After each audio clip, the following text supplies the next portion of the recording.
escritor universal te hubiese gustado conocer? A León Tolstoy, que es mi preferido. Ajá. León Tolstoy fue el maestro de la novela histórica en un sentido universal, porque recogió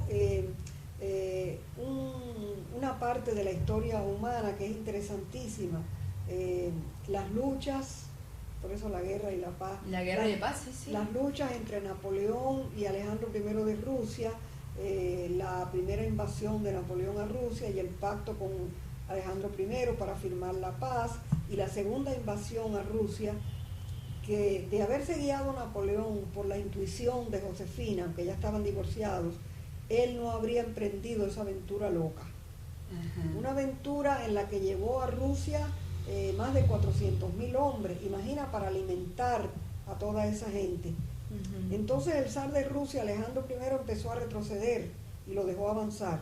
Y cuando ya Napoleón llegó al Kremlin, estaba perdido, sí, porque venía el invierno que muchos de sus soldados no podían soportar, y venía el hambre. uh-huh. De manera que tuvo que regresar a Francia derrotado.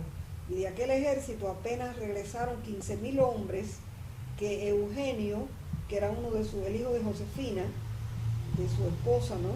Sí. De su ex esposa, que es uno de los generales que más fieles le fue a Napoleón, logró reunirle.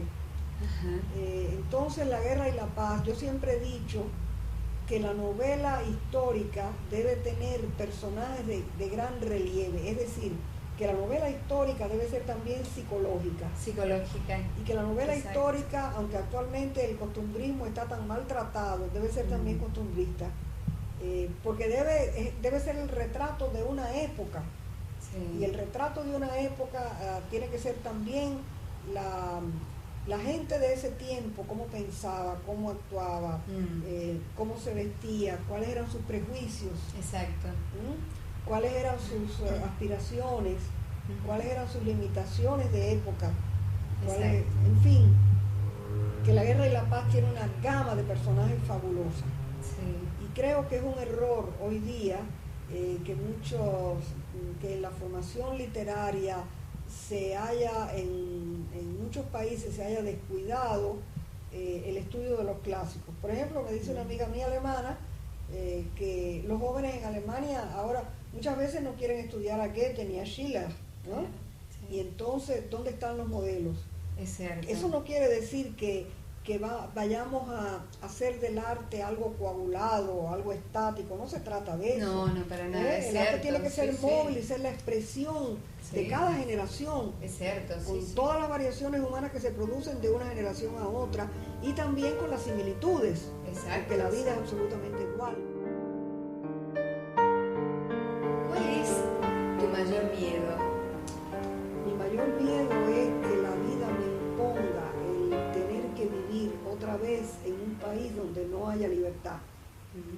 Mi mayor miedo es la falta de libertad.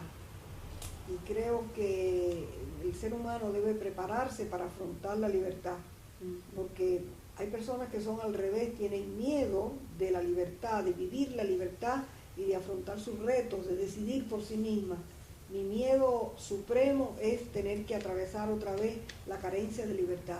Creo que la experiencia de la esclavitud es una de las más trágicas que puede atravesar el ser humano. Sí. Y no solamente en un sentido político, por así decirlo, en un sentido histórico, sino también en el ámbito de la vida personal. Ruth, es el personaje al que yo llamo la bruja, es una esclava de sí misma. Claro. Y bueno, y esa fue una de las cosas que yo quise mostrar en esa novela. Ajá. Cómo vive una persona que sea incapaz de salir del círculo de la esclavitud individual para alcanzar la libertad. Y también en mi novela El tiempo inagotado de Irene Marquina. Ajá. Pero ahí es diferente, porque Irene, aún dentro de la esclavitud que representaba su matrimonio, Sí. ella halló una forma de ser libre, la halló en el amor. Es una forma de libertad. Es una el forma amor, de libertad, por afirmar un supuesto. amor como manera de sobrevivir, de sobrevivencia. Estaba casada con un hombre de personalidad borderline, es decir, con un enfermo. Sí. Y sin embargo, ella, con todos sus sufrimientos y con toda la esclavitud que ese matrimonio representó para ella, y siempre la he defendido, no me oculto para defenderla, ella halló la libertad en la afirmación de un amor. Maravilloso, la verdad.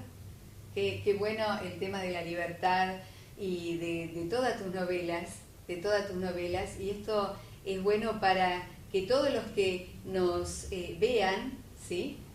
Lean tus novelas y se tomen de eso tan importante que es la libertad, de eso tan importante que muchos nos olvidamos a veces de vivir y no caer, ¿no es cierto? Y siempre, mejor dicho, siempre decir, no te olvides de seguir viviendo, Sí. de seguir viviendo con libertad. Sí, y creo que dentro de la espiritualidad a que yo quisiera que la humanidad empezara a regresar, está también la búsqueda de Dios. Y creo que la religión tiene dos vertientes. Una es la de la religión como represión, y la otra, que es la más alta, es la religión como camino hacia la libertad, y la libertad en la religión es el hallazgo de Dios. Creo que Dios es el destino del hombre, del ser humano como individuo, ¿no? De la forma que uno lo conciba. Sí, pero también, bueno, siempre, claro, dentro del ámbito del bien y dentro del ámbito de que la libertad es indispensable para alcanzar a Dios. Cuando una se libera de sus miedos interiores, se dice en el yoga que para alcanzar la libertad es preciso que la persona haya vencido sus miedos interiores, sus preocupaciones, y haya alcanzado ese estado de beatitud, es decir, de alegría, para finalmente fundirse, que su alma finalmente se funda con Dios. Mira, Ese es el destino del hombre. Sí, sí. Lo creo.